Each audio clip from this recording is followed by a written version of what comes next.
Okay, we're live. What's up? It's me and Jocelyn here today since Mark isn't here. And our group discussion is on Unwind by Neil Shusterman, I think. Chesterman. Great guy. Most amazing guy ever. I love him so much. Anyways, it's our discussion too. And we're gonna do it together. Do you want me to go first? You can go first. Okay. So one of the signposts I found was on page 121, and it was Words of the Wiser. And it's when sci-fi is giving Lev advice about, because Lev is unsure whether or not he wants to be unwound or whether he should be unwound. And basically sci-fi is saying that you got it in your heart to run from unwinding. Ain't no one can tell you it's the wrong thing to do, even if it is against the law. The good Lord wouldn't have put it in your heart if it wasn't right. So I actually like that. Yeah, I thought since Lev is kind of unsure now about his purpose in life, because his purpose in life is always just to be unwound. Now he's unsure about it, and sci-fi is trying to give him advice about following his heart. This will probably change Lev because he will realize that he can do more than just be an unwind. That like he's more than just someone who's raised to die, pretty much. And it'll probably show character later on as he realizes who he is.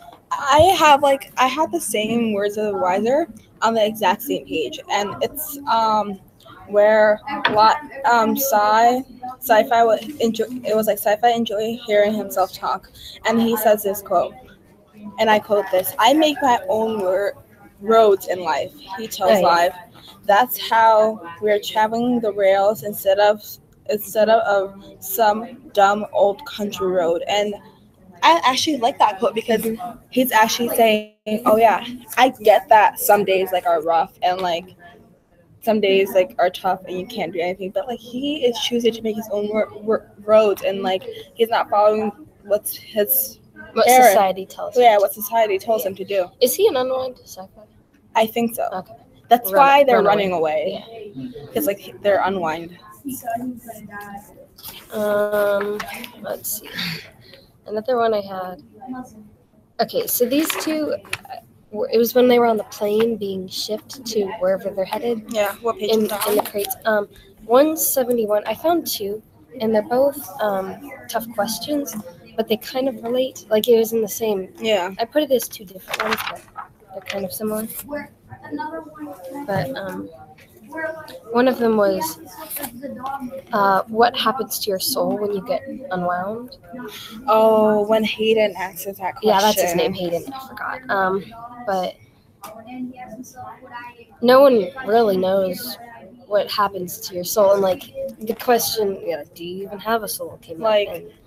Like I was like, as soon as he said that, I'm like, oh yeah, are they like even alive when they said those parts? You remember that story when Hayden was telling Nia and Carter that story of Humphrey Dumphy, the kid? Humphrey Dumphy? I think. I don't know. And it's like how like they sold his parts and they were like saying that he doesn't have a soul and stuff like that. And that made me think of this question, like, what happens to your soul? Like, do you even go to heaven? Yeah, or do you live continually on? That brings me to the other tough question I had down, which is, would you rather die or be unwound? Which I think Hayden also asked, and someone said that they would rather die so that they could go to heaven. And then someone asked, well, when you get unwound, do you go to heaven, or like, are you even dead or not? Yeah, and then I found another one where Embry, it's on 172, and he was like, this girl had it all worked out in the head, continues Hayden. She believed unwinds are like the newborn. Wait a second, said Embry. Unborn. Newborn? Unborn? Unborn, yeah. Unborn, like, I don't get that. The unborns have soul. They have souls from the moment they get made, the law says. But, like, how do the law know this? Yeah, I feel like, because normally laws are, like, rules, not beliefs. Like, and this is based on evidence. Yeah, or, like, a law wear your seatbelt to keep people safe, But this one, it's a law that you have to have a certain idea. I don't really know. Like, that made me really confused. And I like, and then Connor was like, just because the law says it doesn't mean it's true. And I agree with him, because like, just because the law says it doesn't mean it's true. Like, they don't believe that if you get unwind, that like you're still gonna be alive.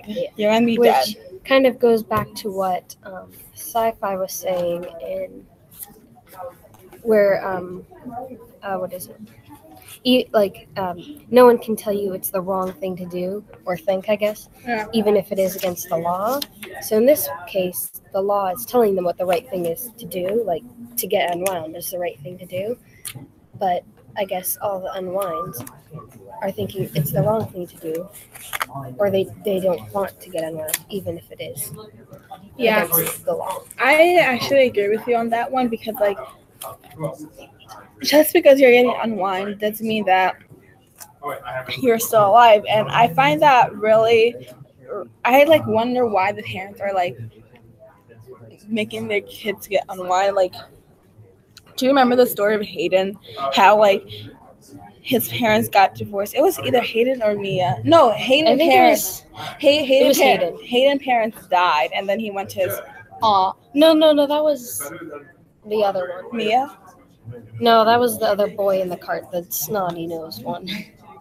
The one that was no, sick. Embry like lost a lung. Like he got a new lung. Yeah, no. He was the one whose parents died, and oh yeah. Then he went to his aunt who had him unwound. Hayden was the one whose parents got divorced, couldn't decide who kept him, and so they decided that they'd rather, instead of letting the other one get him, just have him be unwound.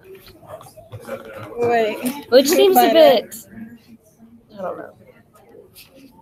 Yeah, I like want to know like why would they do that? Because like, even though, wait, I think I found it. Like, I'm skimming. Oh, it was right. You're right. My parents didn't sign the order. My dad died when I was young, and my mom died 2 months ago. Then that's when my aunt took me in. The thing is, my mom left me some money, but my aunt got 3 kids of her own to put to college. So yeah. And then Hayden was like, it's all about the money. When my parents were splitting up, they fought about money until there were none left, and they fought about me. So I got up before there was enough of me left. And I like wonder, why would you do that to your own child? Because like, even like if I have a kid, I don't like kids. Like, I wouldn't like just get rid of them. Like, even though they say they're going to be still alive, like you won't see them. They won't not have that regular smile. Like, where would your teeth go to? Where are your mouth, your gums, your blood? That's weird. And Connor had made that they were talking about where your soul goes when you get unwound, or whether it just dies like along with you. And he was saying it might get like stretched out like among all these people. And I don't know, that was just like a disconcerting kind of like, if you truly never die, then I guess your soul would never die, which is like, I don't know, it was a weird thought. But and I actually had a kind of a thought / theory, and it's like, when you're unwind, would you like, and they give your body parts to some people, and like, what if the people don't need that body parts anymore? Do they give them to other people? Do they sit you up again? What would happen? Like, because I guess the only way, they only give your body parts to the people who need them. So like your arm would be given to someone who lost their arm, and so on. It's not like, I don't think it's like people have just spare body parts sitting around.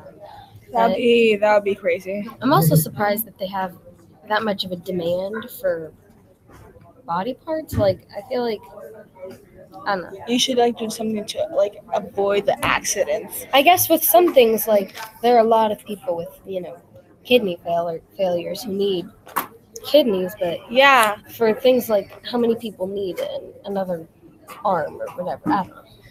Or what about like another eye? Like, that freaks me out, because like, do they like just pull out your eye and be like, here, someone needs your eye, and move your eye, boom? and like you're unwinded.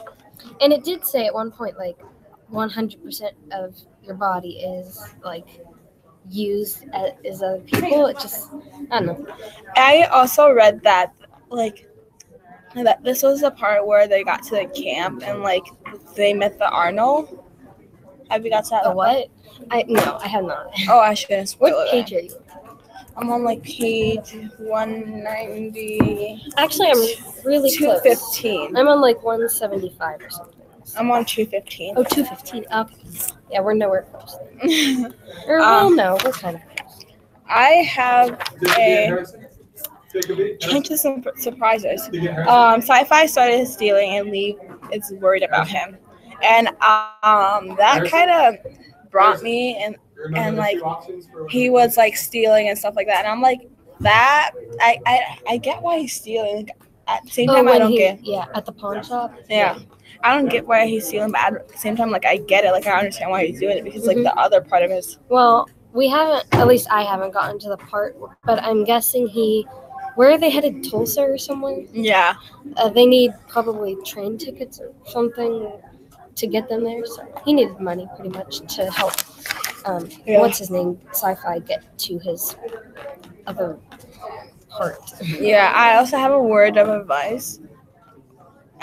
Rosa gives Connor advice about Roland, and I wrote, this shows that Risa is very mature and is using her reasoning mind. This is an example of foreshadowing because, like, she, like, tells him, oh, yeah, he's bad. Like, he knows what to do. He's very manipulative, and he's using you, and he doesn't, like, get it. And she's like, trust me, I know him. She has it all figured out.